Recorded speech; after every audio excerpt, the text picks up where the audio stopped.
I'm very strict in that. A conjecture is something where there is some evidence, like here, for Mersenne primes, you really have evidence that if Mersenne numbers are rather randomly distributed, then we know there are infinitely many which are prime. And there's no proof, but it's very strong evidence. And the evidence says if this theory is correct, then the result follows. Right? But for this, we have absolutely no evidence except that people have computed if you have an odd perfect number, then the number of prime dividers is at least 52, I guess, and the bound above which it should be is something like 10 to the 52, and so on and so on and so on. So there is overwhelming numerical evidence that it might very well be that far, far, far away, far beyond computation possibilities, there is an odd perfect number. Why not? It's something about adding and multiplying. These are all mysteries. So, therefore, I don't say conjecture, but I say expectation. And expectation is something which you and I believe it should be true, but we have no idea where to start. Yes? Well, I all wish you very nice years in mathematics. Thank you very much for coming to my talk. Thank you.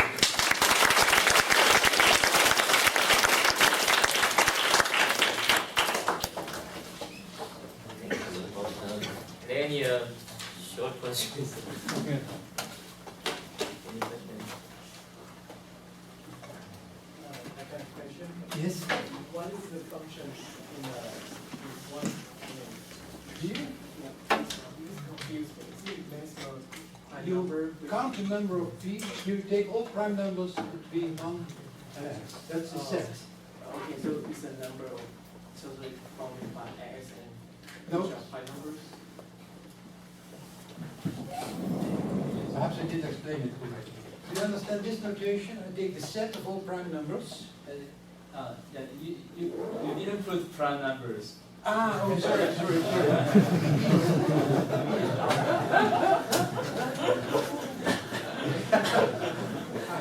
I apologize. Sorry, in my talk I use P only for prime.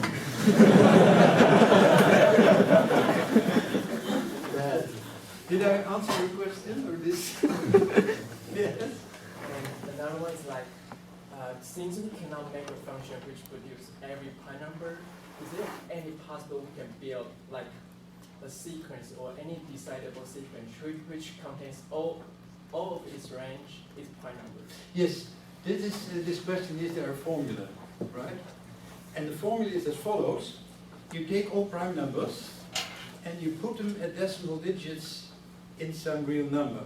So you put 0.2 and then 0.3 and then 0.05 and then 0.007 and lots of 0.11 and so on and so on. And that gives you a real number. And from that real number you can cook up the nth prime number, because you multiply by a power of 2 and you take the integral part. So an answer to the question, is there a formula, is yes, there is a beautiful formula. But to make the formula, you must first know all the prime numbers. And if you know all the prime numbers, then you can compute the prime numbers. And there is a much more beautiful thing, which is done later, very recently, Matveyevich, who proved there exists a polynomial, it's in 26 variables, and so the variables are called A, B, C, D, until Z, and if you plug in numbers, natural numbers, integers, and if the answer is positive, then it is a prime number. And that function has no practical value, because to define prime numbers, you first must take this huge polynomial and then plug in numbers, and quite often you get negative numbers, but all of a sudden you get a positive number, then you have a prime number.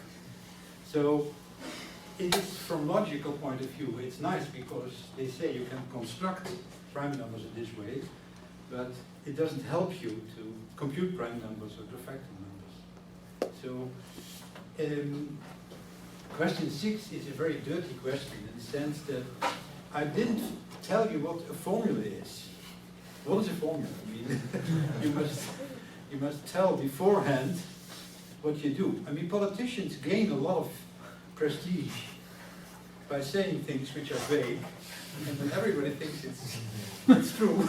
But if you point them down, what are you meaning? Then they can't explain. So question 6 you should erase. It's not a good question, as long as I don't tell you what the formula is. And in my paper you see many references to answers to these questions. What is a good question? What is a bad question? What is a formula? And so on. Did that answer your? Okay. Other questions? If not, then let's thank Professor Hart again.